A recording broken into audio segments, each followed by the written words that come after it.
Hello everyone. तो इस video में जो फर्स्ट टॉपिक है हमारा वो है पड़ोसी पहले की नीति, यानी कि पड़ोसियों को पहले रखने की नीति, और इसी को कहते हैं नेबरहुड फर्स्ट पॉलिसी। क्या है ये? जो हमारे भारत के प्रधानमंत्री हैं मोदी जी, उनके द्वितीय कार्यकाल की पहली जो यात्रा है वो श्रीलंका और मालदीव जैसे भारतीय जो पड़ोसी हमारे देश हैं उनको होती है। ठीक है ना। तो उनकी जो जो यात्राएं होती हैं वो हमारे पड़ोसी देशों के इर्द गिर्द रहती हैं। यह भारत की भारतीय पड़ोसियों के प्रति समर्पण को दर्शाता है। पड़ोसी पहले की नीति का उद्देश्य भारतीय पड़ोसियों से संबंधों में सुधार करना है, और इसके अंतर्गत जो कुछ विशेषताएं हैं वो क्या है देखते हैं। भारतीय उपमहाद्वीप के देशों के साथ संबंधों को बेहतर बनाना, एक जो हमारी पड़ोसी पहले की नीति में क्या नीतियां हैं, जो हमारे उपमहाद्वीप के जो भारतीय उपमहाद्वीप के देश हैं उनके साथ जो रिलेशंस हैं उनको बेटर करना। नेक्स्ट हमारा है चीन जैसे देशों को संतुलित करने के लिए आसियान, बिम्स्टेक तथा सार्क सदस्यों के साथ संबंध को बढ़ावा देना है। ठीक है ना। जितने ही हमारा नेबरहुड है और जो हमारे जो इंटरनेशनल रिलेशंस हैं, जितने ज़्यादा पावरफुल होंगे हम जो है चीन को उतने सही तरीके से संतुलित कर पाएंगे। नेक्स्ट है दक्षिण एशिया में स्थित सभी देशों के साथ सांस्कृतिक और राजनीतिक संबंध को बढ़ावा देना। ठीक है ना। जो हमारा साउथ एशिया है उसमें भी जितने कंट्रीज़ हैं उनके जो है कल्चरली हो चाहे वो पॉलिटिकली हो, अपने रिलेशन को उनसे हमें बेटर और करना है। नेक्स्ट हमारा है भारत के नवीनतम प्रयास। तो हमारे जो फर्स्ट नेबरहुड फर्स्ट पॉलिसी है उसके जो बहुत जो नए नए जो प्रयास किए जाते रहे हैं बहुत ही पहले से, तो अभी जो रिसेंट के जो प्रयास हैं वो क्या है हम देखते हैं। देखिए, श्रीलंका के आतंकवाद विरोधी अभियान में भारत की सक्रिय भूमिका। ठीक है ना। तो आतंकवाद विरोधी जो अभियान है उसमें सक्रिय भूमिका है भारत की। अफगानिस्तान को राहत पैकेज के अतिरिक्त वहाँ अवसंरचना में निवेश। तो वहाँ की जो पार्लियामेंट है हमने बहुत सारे स्कूल्स में हर तरीके से हमने जो इंफ्रास्ट्रक्चर है वहाँ पे हमने उसमें इन्वेस्टमेंट किया है। नेक्स्ट है नेपाल, भूटान, मालदीव और म्यांमार जैसे देशों की आर्थिक जो है सहायता करना। आगे देखेंगे आसियान देशों के साथ संबंधों में जो है विशेष जोर। ठीक है। जो आसियान के देश हैं उनके साथ जो इंडिया के संबंध है उसको जो है मेंटेन करने के लिए हमने बहुत ज़्यादा फोकस किया है। तो ये कुछ जो है हमारे प्रयास हैं हमारे पड़ोसी देशों के साथ अपने रिश्तों को मधुर करने के लिए, उनको सुधारने के लिए। नेक्स्ट टॉपिक है भारत न्यूनतम स्वतंत्र प्रजातांत्रिक देशों में शामिल। ठीक है। India among least free democracies. क्यों है ऐसा? देखिए, क्या है कि एक वैश्विक सर्वेक्षण में भारत को विश्व के सबसे न्यूनतम स्वतंत्र प्रजातांत्रिक देशों में एक ठहराया गया है। ठीक है ना। क्यों? Least free democracies. डेमोक्रेसी तो है लेकिन बहुत कम जो है फ्रीडम मिली है। देखिए, क्या है कि विश्व में स्वतंत्रता या freedom in the world 2020 report में सिमोर लेस्टे तथा सेनेगल के साथ 83वें स्थान पे है भारत। तो भारत का क्या स्थान है? 83rd है। और क्या है? सिमोर लेस्टे और सेनेगल के साथ भारत को रखा गया है। रिपोर्ट का नाम है विश्व में स्वतंत्रता या freedom in the world 2020 report. इसे न्यूनतम स्वतंत्रता प्रजातांत्रिक देशों की सूची के सबसे निचले स्तर पर माना जाता है, और इसमें केवल ट्यूनीशिया को इससे नीचे का स्थान प्राप्त है। तो मतलब जो हमारा नंबर है 83rd, उसके बाद सिर्फ एक ही कंट्री है जो ट्यूनीशिया है। भारत 4 अंक जो है और नीचे गिर के 71 बिंदुओं के साथ 83वें स्थान पर पहुंच गया है। ठीक है। तो 4 अंक जो है और गिराकर 71 बिंदुओं के साथ वो 83वें स्थान पर पहुंच गया है, जिसे 25 बड़े लोकतांत्रिक देशों में सबसे खराब गिरावट कहा जा रहा है। जो 25 जो बिग डेमोक्रेसीज़ हैं उसमें जो है सबसे जो गिरावट है वो सबसे खराब गिरावट है। कश्मीर में स्वायत्तता खत्म होने तथा इसके बाद इस राज्य में लागू बंदी, राष्ट्रीय नागरिक रजिस्टर तथा नागरिकता संशोधन कानून को लागू करने के कवायद के अलावा सामूहिक प्रदर्शन पर पाबंदी को इस रिपोर्ट में देश में घटती जनसंख्या के मुख्य लक्षण बताए गए हैं। ठीक है। तो इन्होंने कुछ बातें बताई हैं, जैसे जो है इंटरनेट को बंद कर दिया गया था कुछ टाइम के लिए, और कश्मीर में कुछ टाइम के लिए जो उनकी स्वायत्तता है उस पर थोड़ा सा रोक लगा हुआ था। ठीक है। दूसरा क्या है कि जो राष्ट्रीय नागरिक रजिस्टर है और नागरिकता कानून है, इन सारी बातों को लेके, और जो है हमारा सामूहिक प्रदर्शन पर पाबंदी। तो अब इससे ज़्यादा प्रदर्शन कैसे किया जाता है ये तो मैं नहीं समझ पाती, लेकिन हाँ, ये सारी बातों को लेते हुए भारत को जो है ये कहा गया है कि India is among the least free countries या लीस्ट फ्री डेमोक्रेसीज़। ठीक है। नेक्स्ट देखते हैं, जो नेक्स्ट हमारा है वो है अमेरिका चीन व्यापार युद्ध विराम। ठीक है, US China trade war break. ठीक है, कैसे US China trade war break है? देखिए, हम देखते हैं इसमें कि जनवरी 2020 में अमेरिका और चीन ने लगभग पिछले 2 वर्षों से चल रहे व्यापार जो युद्ध है उसको समाप्त करने की दिशा में एक कदम उठाया है। दोनों महाशक्तियां जो हैं वो जो है दोनों शक्तियों के द्वारा व्यापार करार के पहले चरण पर वॉशिंगटन में हस्ताक्षर हुए कि मतलब अब बिज़नेस थोड़ा सा फिर से स्टार्ट करते हैं। एक इनिशिएटिव ऐसा लिया गया दोनों ही जो है पावर्स के द्वारा। तो अब जो ये इनिशिएटिव है इसके कुछ इम्पॉर्टेंट पॉइंट्स हम देखते हैं क्या हैं। तो ये जो समझौता हुआ उसके तहत चीन अगले 2 वर्षों में $200 अरब से अधिक जो अमेरिकी सामान है वो आयात करेगा। ठीक है ना। तो करार ये किया गया है कि 200 अरब जो डॉलर है उससे जो है अधिक सामान जो है आयात करेगा, इंपोर्ट करेगा।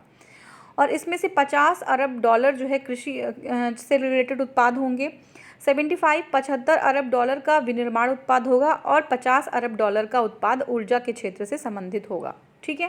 तो ऐसे ही जो है $200 अरब है उसको डिवाइड किया गया है 3 क्षेत्रों में। अब इस समझौते के मुताबिक अमेरिका द्वारा कई तरह के चीनी उत्पादों पर टैरिफ में कटौती की गई है। जो टैरिफ लगाई गई थी उसमें अब कटौती कर दी गई है और इसके बदले चीन में कई तरीके के अमेरिकी वस्तुओं और सेवाओं की खरीद का वायदा किया है। ठीक है, अमेरिका ने टैरिफ कम कर दिया है ना। टैरिफ कम कर देंगे तो जो है गुड्स हैं, जो सामान है उनका, वो जो है ज़्यादा जो है वो अपना मार्केट बना पाएंगे, ज़्यादा सेल कर पाएंगे, और उसके बदले जो है चीन ने कहा है कि हम आपसे ज़्यादा सामान खरीदेंगे। यही जो है बात हुई है इनके में। अब देखिए, अमेरिका ने मार्च 2018 में $50 अरब तक के चीनी सामानों पर 25% तक का आयात शुल्क लगा दिया था। ठीक है। इसके बाद अमेरिकी कार्यवाही पर पलटवार करते हुए चीन ने भी $34 अरब के 554 अमेरिकी उत्पादों पर आयात शुल्क बढ़ा दिया था। देखिए, सब जो है कितने डॉलर्स पे, कितने अरब डॉलर्स पे, सब नहीं जानना है। जो है अमेरिका ने उस पर कुछ जो है आयात पे कर लगाया और उसके बदले जो है चीन ने भी आयात पे कर लगाया। और कितने सामानों पे ये देख लीजिए, 554 अमेरिकी उत्पादों पे, 545 अमेरिकी उत्पादों पे लगाया। इसके तहत 6 जुलाई 2018 से व्यापार युद्ध की औपचारिक शुरुआत हो गई थी। ठीक है ना। 2018 में ही 6 जुलाई से ही जो औपचारिक जो युद्ध की शुरुआत जो है वहीं से स्टार्ट हो गई थी। तो देखते हैं चीन का अनुचित व्यापार व्यवहार क्या है, चाइनाज अनफेयर ट्रेड पॉलिसीज़। तो देखते हैं, अमेरिका के जो राष्ट्रपति हैं डोनाल्ड ट्रंप, उन्होंने चीन पर अनुचित व्यापार जो व्यवहार है उसका जो है आरोप लगाया है, और वो आरोप लगाते हुए कड़े आर्थिक प्रतिबंध लगा दिए गए हैं चीन के ऊपर। अमेरिका के संदर्भ में क्या है अनुचित व्यापार, उसको हम देखते हैं कि अमेरिका जो है अनुचित व्यापार किसको कह रहा है।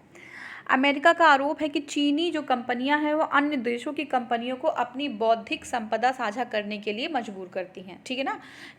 जो आपका इंटेलेक्चुअल प्रॉपर्टी राइट्स है उसको जो है शेयर करने के लिए वो क्या करती हैं, जो है मजबूर करती हैं। ठीक है ना। जबकि यह अन्य देशों की कंपनियों के बौद्धिक संपदा अधिकार का उल्लंघन कर रही है। ठीक है ना। और जो कंट्रीज़ हैं उनकी जो बौद्धिक संपदा अधिकार है उसका उल्लंघन कर रही हैं, जबकि दूसरी कंट्रियों पे ये जो है क्या उनको मजबूर करती हैं कि वो अपनी बौद्धिक संपदा जो है साझा करें। ठीक है। अमेरिका और ये भी कहता है कि चीन जो है आयातित विदेशी प्रौद्योगिकी के विरुद्ध भेदभाव वाली और कम अनुकूल शर्तों को थोपकर WTO के नियमों का उल्लंघन कर रही है। तो क्या है कि जो आयात करती है, जो इंपोर्ट करती है, जो विदेशी प्रौद्योगिकी है उस पर जो है क्या भेदभाव जो है करती है उससे, और ये जो है उस पर कम अनुकूल शर्त जो है थोपकर WTO जो है उसका जो है उसकी नॉर्म्स का, उसकी जो है पॉलिसीज़ हैं जो उसका उल्लंघन कर रही है। अमेरिका चीन के बीच व्यापार असंतुलन इधर कुछ वर्षों में तेज़ी से बढ़ा है। 2016 में देशों के बीच व्यापार 579 $579 अरब रहा। चीन ने अमेरिका से 115.8 अरब डॉलर का आयात किया, जबकि अमेरिका ने चीन से 482.8 अरब डॉलर का सामान मंगवाया। तो मतलब अमेरिका ने ज़्यादा चीन से आयात किया। और अमेरिका का आरोप ये है कि चीन अपने उत्पादों को बाजार में जो है डंप करते हैं। डंपिंग मतलब क्या होता है कि जो है दूसरों का जो है सामान ले आए और उस पर इतना ज़्यादा टैक्स लगा देते हैं कि वो सामान जो है बिक नहीं पाता, डंपिंग करते देते हैं। वो अपने सामान को सस्ते दामों में बेच देते हैं और दूसरों के सामान जो है क्या होते हैं वो फिर सेल नहीं हो पाते। तो ये जो है नेक्स्ट हमारा जो है हाँ, import of the trade war across Asia, जो व्यापार युद्ध है का एशिया पर क्या प्रभाव पड़ा है, ठीक है ना। तो देखते हैं। अब ये कुछ इसमें इंग्लिश में गलत लिखा हुआ है, import of the trade war, ऐसा नहीं होना चाहिए। एशिया जो है व्यापार युद्ध का ट्रेड वॉर का एशिया पे क्या असर पड़ा है, ठीक है ना, इफेक्ट होना चाहिए, effect of the trade war across Asia. देखते हैं अमेरिका एवं चीन के बीच चल रहे व्यापार युद्ध का प्रभाव भारत मुद्रा सहित कई अन्य एशियाई मुद्राओं के मूल्यों पर पड़ा है, ठीक है ना। अब ट्रेड वॉर जो है वहाँ पे चल रहा है, तो और भी जो कंट्रीज़ हैं वो भी अफेक्टेड हैं, क्योंकि डॉलर के ही फॉर्म में सारी चीज़ें जो हैं, जो एक्सपोर्ट इम्पोर्ट जितनी चीज़ें होती हैं वो डॉलर में ही होती हैं, तो सारी कंट्रीज़ जो हैं क्या है अफेक्टेड हैं। व्यापार युद्ध का एक असर मुद्रा युद्ध के रूप में भी दिखने लगा है। तो अब जो है ये ट्रेड वॉर तो है ही, लेकिन आपका मुद्रा वॉर भी बन गया है ये। अमेरिका ने जब चीन से आयात को महंगा करने के लिए टैरिफ बढ़ाया, तो चीनी जो मुद्रा है युआन में मूल्य में गिरावट देखने को मिलने लगा। जो चीन है उसने अपने निर्यात को बढ़ाने हेतु एवं सरल करने के लिए अपनी मुद्रा को गिरने दिया। अब वो चीन का ये बहुत पुराना फंडा है कि अपनी मुद्रा को डिवैल्यूएट कर देता है और अपनी मुद्रा को कम कर लेता है अपनी जो है आयात को निर्यात को बढ़ाने के लिए, और उसने यही किया। ये तो इस बार तो ऑटोमेटिक गिर रहा था, लेकिन उसने उसको गिरने दिया, उसके लिए कोई जो है कदम नहीं उठाया। तो इसके चलते भारतीय रुपया सहित अन्य जो एशियाई देश हैं उनकी मुद्राओं पर भी जो है नेगेटिव इफेक्ट पड़ा। तो देखिए ट्रेड वॉर क्या है एक बार देख लेते हैं। व्यापार युद्ध एक ऐसी दशा होती है जब कुछ देश एक दूसरे के व्यापार को नुकसान पहुंचाने का प्रयास करते हैं। व्यापार युद्ध के प्रमुख जो हथियार हैं वो क्या है, प्रशुल्क, अभ्यंतर प्रतिबंध, आयातों पर रोक, साख व अनुदान जो निर्यात के लिए दिए जाते हैं उन पर रोक, शत्रु देशों से व्यापार पर रोक, व्यापार युद्ध के दौरान जैसे को तैसा नीति पर चलकर विरोधी देशों के से मुकाबले किए जाते हैं। तो ये हमारा जो है ट्रेड वॉर है, ठीक है।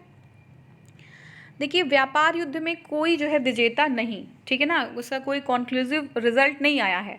अमेरिका और चीन जो है का एक व्यापार युद्ध तो है, हालांकि बहुत से जो राज्य हैं, राष्ट्रों के प्रत्यक्ष और अप्रत्यक्ष तरीके से जो हमारे बहुत सारे, जैसे इंडिया देख लीजिए वो इफेक्टेड है ना, ये जो ट्रेड वॉर चल रहा है, ऐसे बहुत सारी जो एशियन कंट्रीज़ हैं वो अफेक्टेड हैं। परंतु यह एक ऐसा युद्ध है जिसका कोई स्पष्ट विजेता नहीं होता है, कि मतलब ये क्लियर जो है विनर है, इसका कोई विजेता नहीं है। WTO के अनुसार व्यापार युद्ध के केवल वैश्विक आर्थिक प्रगति खतरे में पड़ती है। तो अगर व्यापार ट्रेड वॉर कहीं हो रहा है तो उससे जो हमारा है जो आपका ग्लोबल इकोनॉमी है वही जो है उसको लॉस होता है। व्यापार युद्ध के कारण रोजगार, विकास, स्थिरता पर प्रतिकूल प्रभाव पड़ता है। तो बिल्कुल होगा ही, अगर जो है हमारा इकोनॉमी वीक होगा तो जो है आपका एम्प्लॉयमेंट भी कहाँ पे हो पाएगा, डेवलपमेंट भी नहीं होगा और एक स्टेबिलिटी भी नहीं बन पाएगी। इसके साथ जो वैश्विक सकल घरेलू उत्पाद है, ग्लोबल GDP है, उसमें भी कमी आ जाएगी। जब कंट्रीज़ की GDP डाउन है तो ग्लोबल GDP भी जो है कहाँ वो सही रहेगी, वो भी डाउन ही हो जाएगी। तो इसमें क्या है कि अमेरिका और चीन समझौता क्या है, ज़रूर उम्मीद की एक किरण जगाती है। अगर इनके बीच कोई समझौता हो जाता है तो ग्लोबल इकोनॉमी फिर से जो है एक बार ट्रैक पे आ जाएगी। व्यापार युद्ध से भारत को क्या फ़ायदा हो सकता है?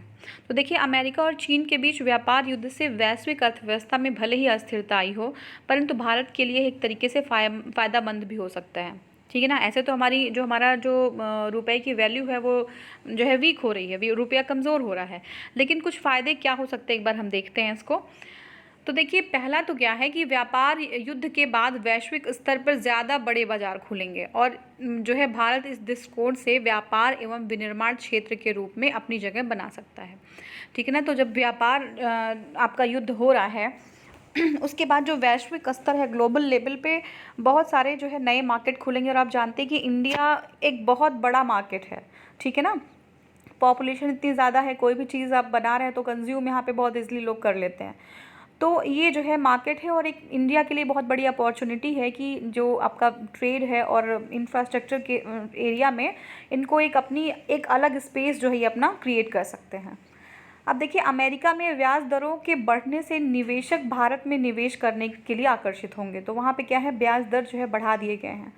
तो क्या है कि लोग जो है रुख करेंगे इंडिया का, ठीक है ना, इंडिया में निवेश कर सकते हैं। अमेरिका चीन प्रतिबद्धता के बाद अमेरिका भारत को आउटसोर्सिंग के अधिक मौके दे सकता है। सॉरी, ये प्रतिबद्धता नहीं, प्रतिद्वंद्विता है। तो अमेरिका और चीन के बीच जो है आपका डिसरप्शन, जो चीज़ें सारी चल रही हैं, उसकी वजह से जो है अमेरिका भारत को आउटसोर्सिंग के अधिक मौके दे सकता है। हालांकि अमेरिका की स्थिति बिल्कुल सर्टेन नहीं है, वो बहुत ही अनस्टेबल, जब से कि ये जो डोनाल्ड ट्रंप आए हैं तो उनका कुछ पता नहीं कि वो जो है किसको कितना जो है वैल्यू और वेटेज दे रहे हैं, तो वो कहा नहीं जा सकता है। लेकिन हाँ, ये कुछ फ़ायदों, ये आकलन लगाया जा सकता है कि ऐसा कुछ भारत को बेनिफिट हो सकता है। ठीक है, नेक्स्ट हमारा है अमेरिकी चीन के बीच बढ़ते टैरिफ वॉर के बाद बहुराष्ट्रीय कंपनियां भारत की ओर रुख कर सकती हैं। तो जब टैरिफ वॉर वहाँ पे चल रहा है, टैरिफ इतना बढ़ा रखी हैं तो कंपनीज़ क्या चाहिए, जो कंपनीज जो प्राइवेट एंटिटीज़ हैं उनको अपने बेनिफिट से मतलब होता है, तो वो जो है सीधे जो है इंडिया की तरफ अपना रुख कर सकती हैं। अब क्या है कि टैरिफ बढ़ाने के बाद चीन में अमेरिकी जो सामान है काफ़ी महंगे होते जा रहे हैं। इस स्थिति में भारत वह सामान जो अमेरिकी चीन को निर्यात करता है का चीन को निर्यात कर सकता है। समझ रहे हो, ये जो है देखिए, इसमें कुछ मिसप्रिंट है। तो इसमें क्या है कि जो सामान जो है महंगे हो गए हैं अमेरिका के चीन में, तो अब क्या है कि चीनी लोग वो सामान तो लेंगे नहीं, तो इंडिया को जो है वो सामान जो है इंडिया परचेज़ कर सकता है। इंडिया को जो है वो कंट्रीज़ इंडिया की तरफ मूव कर सकती हैं। ठीक है, नेक्स्ट जो हमारा टॉपिक है वह है फ्रांस अमेरिका डिजिटल कर व्यवस्था वार्ता, French American talks on digital tax regime. देखिए है क्या, ये दावोस स्विट्जरलैंड में विश्व आर्थिक फोरम की बैठक में 29 जनवरी 2020 को डिजिटल कर व्यवस्था पर आयोजित द्विपक्षीय वार्ता के दौरान फ्रांस और अमेरिका ने वैश्विक आधार पर सीमा पार व्यापार को बढ़ावा देने हेतु डिजिटल कर संबंधी नियमों पर बातचीत को आगे बढ़ाने पर सहमति जताई है। देखिए क्या है, दावोस स्विट्जरलैंड में 29 जनवरी 2020 को डिजिटल कर व्यवस्था जो है पर द्विपक्षीय वार्ता हुई है। और इसमें जो है फ्रांस और अमेरिका दोनों ने जो है ये डिसीज़न, ये प्रतिबद्धता जताई है कि कुछ ऐसा होना चाहिए कि जिससे कि जो हमारा डिजिटल कर संबंधी जो नियम है उसको हम आगे बढ़ा सकें और वैश्विक जो है आधार पे सीमा पार व्यापार को बढ़ावा दिया जा सके। ठीक है ना। नेक्स्ट है डिजिटल कर क्या होता है। डिजिटल कर एक ऐसा कर है जो डिजिटल संचालित व्यावसायिक गतिविधियों पर लागू होता है। जो जितनी डिजिटल चीज़ें चल रही हैं वैसे जो बिज़नेस में जो कर लगता है उसको डिजिटल कर कहते हैं। इसमें डिजिटल प्रौद्योगिकी के आधार पर अपने व्यापार को परिवर्तित करने की प्रक्रिया के दौरान आभासी वस्तु तथा सेवाओं से संबद्ध केवल डिजिटल ब्रांडों को शामिल किया जाता है जिनका पारंपरिक बाजार व्यवस्था के व्यवसाय प्रयोग करते हैं। जो पारंपरिक बाजार व्यवस्था है वहाँ के व्यवसायी इसका यूज़ करते हो। ठीक है, तो देखिए इंपॉर्टेंट पॉइंट्स क्या हैं। डिजिटल कर व्यवस्था पर बातचीत को जारी रखने के लिए दोनों जो देश हैं वो फ्रांस की दिग्गज प्रौद्योगिकी कंपनी पर डिजिटल कर लगाने संबंधी द्विपक्षीय विवाद को दरकिनार कर दिया है। अब इसमें क्या था कि दोनों पक्ष ने इस वर्ष के अंत तक कॉरपोरेट कर की दर को न्यूनतम रखते हुए डिजिटल टैक्स नियमों पर एक व्यापक समझौता करने पर जोर दिया है कि मतलब जो कॉरपोरेट टैक्स है उसको जो है मिनिमम जो है कर दिया जाए और डिजिटल जो टैक्स हैं उसके रूल्स हैं उस पर एक जो है व्यापक जो है समझौता करने की बात की गई है। दोनों पक्षों में 2020 के अंत तक किसी भी कर को लागू न किए जाने के साथ साथ आर्थिक सहयोग और विकास संगठन में डिजिटल कराधान पर वार्ता जारी रखने पर भी सहमति हो गई है कि मतलब अब कोई जो है ऐसा आर्थिक जो है एक दूसरे को सहयोग किया जाएगा और विकास संगठन में डिजिटल जो कराधान है उस पर वार्ता जारी रखी जाएगी। यह डिजिटल वार्ता फ्रांसीसी राष्ट्रपति इमैनुअल मैक्रोन और अमेरिकी राष्ट्रपति डोनाल्ड ट्रंप के मध्य हुई। ठीक है, नेक्स्ट हमारा है ब्लू डॉट नेटवर्क। ठीक है, ब्लू डॉट नेटवर्क क्या है। तो देखिए, अमेरिका के राष्ट्रपति डोनाल्ड ट्रंप की भारत यात्रा के बाद इस बात की संभावना बढ़ गई है कि भारत संयुक्त राज्य अमेरिका के नेतृत्व वाले ब्लू डॉट नेट में शामिल हो जाएगा। ठीक है ना।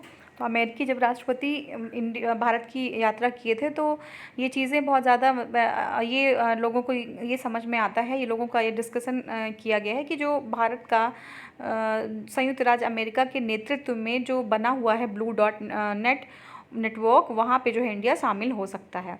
अब देखिए क्या है ब्लू डॉट नेटवर्क की औपचारिक घोषणा 4 नवंबर 2019 को थाईलैंड के बैंकॉक में अमेरिका के जो आपके जैसे देखो क्या है US overseas private investment corporation और ऑस्ट्रेलिया के department of foreign affairs and trade तथा Japan bank for international cooperation के संयुक्त तत्वाधान में आयोजित इंडो पैसिफिक बिजनेस फोरम में की गई थी। तो जो ब्लू डॉट नेटवर्क है उसकी घोषणा कहाँ की गई थी? इंडो पैसिफिक फोरम में।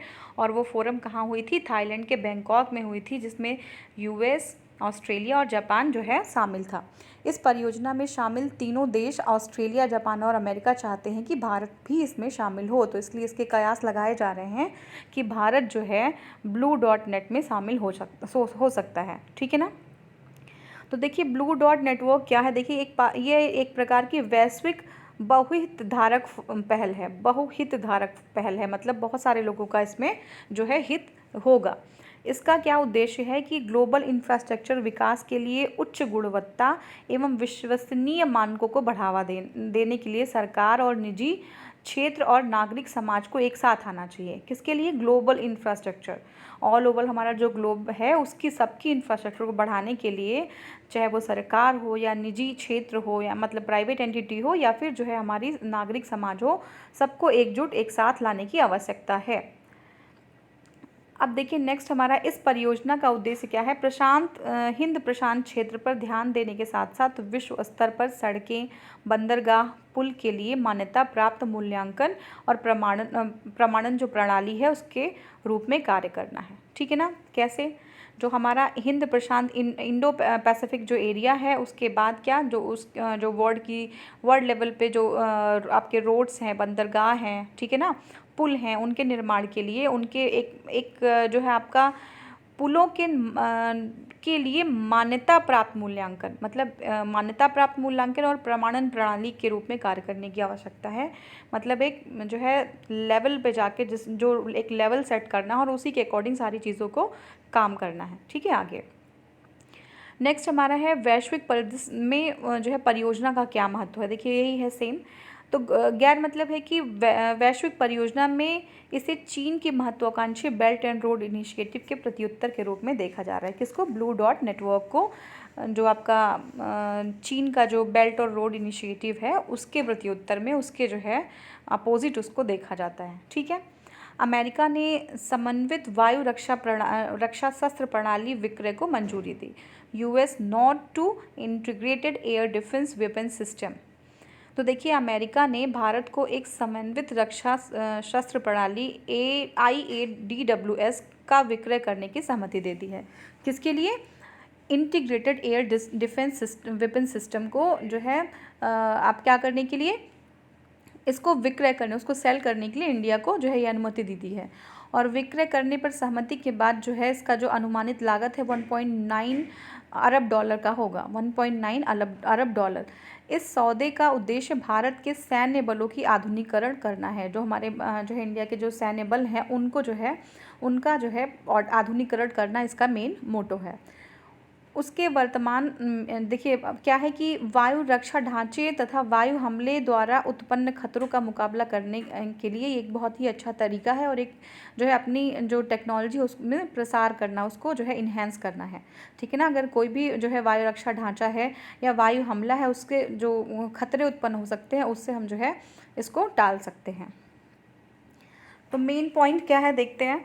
देखिए समन्वित वायु रक्षा प्रणाली IADWS का उपयोग स्वदेशी रूप से इजराइल वायु रक्षा तंत्र के संयोजन से किया जाएगा। ठीक है ना। तो इसका जो आपका ये प्रणाली है इसका उपयोग स्वदेशी जो है और रूसी एवं इजरायली, स्वदेशी, रूसी और इजरायली वायु रक्षा तंत्र के संयोजन से किया जाएगा। इसके जिसके द्वारा राष्ट्रीय राजधानी क्षेत्र एनसीटी दिल्ली को हवाई हमलों के खतरे से के विरुद्ध एक बहुस्तरीय प्रक्षेपास्त्र कवच का निर्माण किया जाएगा। मतलब हमारा जो एनसीटी है, दिल्ली का एरिया है, राष्ट्रीय राजधानी क्षेत्र, उसको एक तरीके का एक कवच प्रदान किया जाएगा जिससे कुछ तरीके के वायु के हमले जो है उसमें एयर जो आपका अटैक है वो ना हो पाए। तो देखिए IADWS प्रणाली का विकास चीन के व्यापक सैन्य आधुनिकीकरण अभियान के मद्देनजर रखते किया गया है। ठीक है ना, चीन को समझते हुए ये चीज़ की गई है। तो समन्वित वायु रक्षा प्रणाली क्या है?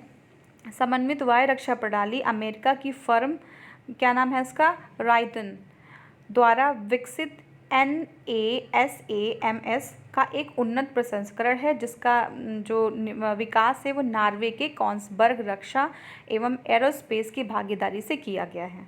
ठीक है ना, तो ये क्या नाम है, रायदर्न। ठीक है ना, अमेरिका की फर्म है रायदर्न, तो इसी के द्वारा इसको विकसित किया गया है। अब देखिए IADWS तंत्र समन्वित वायु प्रक्षेपण रक्षा प्रदान करता है और इसे वर्तमान समय में वाशिंगटन DC के इर्द गिर्द तैनात किया गया है। अब देखिए इस प्रणाली में लॉन्चर, लक्ष्य भेदी एवं निर्देशन प्रणाली, उन्नत मध्यम रेंज के हवा से हवा में मार करने के प्रक्षेपण यानी कि AMRAAM तथा स्टिंगर प्रक्षेपास्त्र, त्रिआयामी मतलब 3 डायमेंशनल, सेंटिनल रडार, अग्नि वितरण केंद्र तथा कमांड एवं नियंत्रण इकाइयाँ शामिल हैं। तो ये सारी चीज़ें इसमें शामिल हैं। क्या क्या? स्ट्रिंगर है, प्रक्षेपास्त्र है, 3D सेंटिनल रडार है, अग्नि वितरण केंद्र है और कमांड एवं ये जो नियंत्रण की सारी ये जो हैं ये इकाइयाँ इसमें शामिल हैं। ठीक है। डेवलप्ड टैग क्या है? तो देखिए 10 फरवरी 2020 को संयुक्त राष्ट्र अमेरिका ने भारत सहित 12 देशों को अपने यहाँ व्यापारिक उद्देश्य से मतलब ट्रेड पर्पजेस से वर्गीकृत विकासशील देशों की सूची में से बाहर कर दिया है। तो देखिए विकासशील देशों की स्थिति, संयुक्त राष्ट्र अमेरिका का व्यापार प्रतिनिधि कार्यालय the office of the United states trade representative विश्व के देशों को 3 सूचियों में वर्गीकृत करता है। ठीक है ना, USTR जो है वो विश्व को 3 सूचियों में वर्गीकृत करता है। एक तो है डेवलपिंग, दूसरा है डेवलप्ड और तीसरा है लीस्ट डेवलप्ड। जिन देशों को विकासशील देशों के रूप में वर्गीकृत किया गया है उन्हें अमेरिका कुछ वस्तुओं के निर्यात के लिए प्यूनिटिव टैरिफ से छूट मिल जाती है। कुछ वस्तुओं के निर्यात में दंडात्मक जो शुल्क होता है उससे छूट मिल जाती है। अमूमन विकसित देशों के सामानों पर अधिरोपित किए जाते हैं ये टैक्स। कौन से टैक्स? Punitive tariff. लेकिन जो विकासशील होते हैं उनको थोड़ी छूट मिलती है। तो देखिए संयुक्त राज्य अमेरिका व्यापार अधिनियम US ट्रेड एक्ट 1974 के अंतर्गत देशों को विकासशील देश की स्थिति का दर्जा प्रदान किया जाता है। और ये जो अधिनियम है वो generalise system of preferences GSP से प्राधिकृत करता है कि वह गरीब देशों के तीव्र विकास में सहायता कर। जनरलाइज सिस्टम ऑफ प्रेफरेंसेस मतलब क्या है कि प्रेफरेंसेस उसी के अकॉर्डिंग होंगी जैसे कि कंट्री का डेवलपमेंट होगा कि कंट्री डेवलप्ड है, लीस्ट डेवलप्ड है या डेवलपिंग है। तो अगर डेवलप्ड है तो उसको कोई छूट नहीं मिलेगी, डेवलपिंग है तो कुछ छूट दिए जाते हैं, और लीस्ट डेवलप है तो उनको भी कुछ छूट मिलते हैं ताकि वो जो है डेवलपमेंट के फेज़ को जल्दी से अचीव कर पाएँ। ठीक है। तो भारत को विकासशील देश की सूची से बाहर क्यों किया गया? तो US प्रशासन ने भारत और चीन जैसे तेज़ी से वृद्धि करती अर्थव्यवस्थाओं पर आरोप लगाया है कि ये गलत तरीके से GSP यानी कि जनरलाइज सिस्टम ऑफ प्रेफरेंसेस द्वारा जो लाभ हैं उनको प्राप्त कर रही हैं, जो केवल सही मायने में विकासशील देशों के लिए आरक्षित हैं। ठीक है। अब क्या है कि भारत GSP के प्रावधान जिसके तहत लगभग 2000 से अधिक वस्तुओं पर आयात शुल्क में छूट प्रदान की गई है से सबसे अधिक लाभ कमाने वाले देशों में प्रमुख है। ठीक है। तो उसके अंतर्गत 2000 जो है वस्तुएं हैं जिसके तहत भारत को कुछ छूट प्राप्त होती थी, और भारत इससे जो हमारा GSP है जनरलाइज सिस्टम ऑफ प्रेफरेंसेस उसमें से सबसे ज़्यादा जो है लाभ अर्जित करता था। और अब नेक्स्ट देखते हैं अमेरिकी अंतर्राष्ट्रीय धार्मिक स्वतंत्रता आयोग ने भारत की रैंकिंग घटाई। तो देखिए जो US commission on international religious freedom downgrades in ranking of India, हाल में ही अमेरिकी राष्ट्रीय धार्मिक स्वतंत्रता आयोग जो है वो 2020 के रिपोर्ट में भारत की रैंकिंग को न्यूनतम स्तर पर घटाकर इसे कंट्रीज़ ऑफ पर्टिकुलर कंसर्न ठीक है, उनको उनकी जो है आपकी रैंकिंग जो है, किसकी रैंकिंग, रिलीजियस फ्रीडम की जो रैंकिंग है उसमें उसको घटा के वो जो है बहुत ही ज़्यादा नीचे स्तर पे लाके उसको कर दिया है कंट्रीज़ ऑफ पर्टिकुलर कंसर्न। किसी पर्टिकुलर जो है मुद्दे को लेके जो है कंट्री कंसर्न रखती है, इस सूची में शामिल कर दिया गया है। अब इस सूची में भारत के साथ चीन है, नॉर्थ कोरिया है, सऊदी अरब है, पाकिस्तान को भी शामिल किया गया है। देखते हैं 2004 के बाद पहली बार भारत को CPC सूची में शामिल किया गया है, मतलब कंट्रीज़ ऑफ पर्टिकुलर कंसर्न में शामिल किया गया है। भारत द्वारा नागरिकता संशोधन अधिनियम पारित करके राष्ट्रीय नागरिकता दस्तावेज तैयार करने को प्रस्तावित करने तथा जम्मू कश्मीर की विशेष दर्जा समाप्त करने के परिणाम स्वरूप जो USCIRF है उसने भारत को इस सूची में शामिल किया है। ठीक है, अब देखिए एक बार हम देखते हैं कि जो है USCIRF है वो स्वयं को अंतर्राष्ट्रीय धार्मिक स्वतंत्रता अधिनियम इंटरनेशनल रिलीजियस फ्रीडम एक्ट द्वारा स्थापित एक स्वतंत्र द्विदलीय अमेरिकी संघीय आयोग के रूप में वर्णित करता है। वो अपने आप को ये कहता है कि वह एक स्वतंत्र दो दलीय अमेरिकी संघीय जो है एक आयोग है, जिसका उद्देश्य क्या है कि उस और मुख्य काम क्या है, अमेरिकी कांग्रेस और प्रशासन को सलाह एवं परामर्श देना है। और जो USCIRF है वो प्रधानमंत्री नरेंद्र मोदी को 2005 में और 2002 के गुजरात दंगों का जिम्मेदार मानते हुए अमेरिका की सरकार को जो है उसको जो है नरेंद्र मोदी को जो है दंगों का जिम्मेदार बताया था। और अब नरेंद्र मोदी को जो है कुछ टाइम के लिए वो हमारी जो पर्टिकुलर कंट्री है वहाँ पे जाने से उन्होंने रोक लगा रखी थी कुछ समय के लिए, तो ये यही संस्था थी। ठीक है ना, तो आज के वीडियो में इतना ही। नेक्स्ट जो है हम आगे के वीडियोस में कवर करेंगे। Thank you so much for watching. Thank you.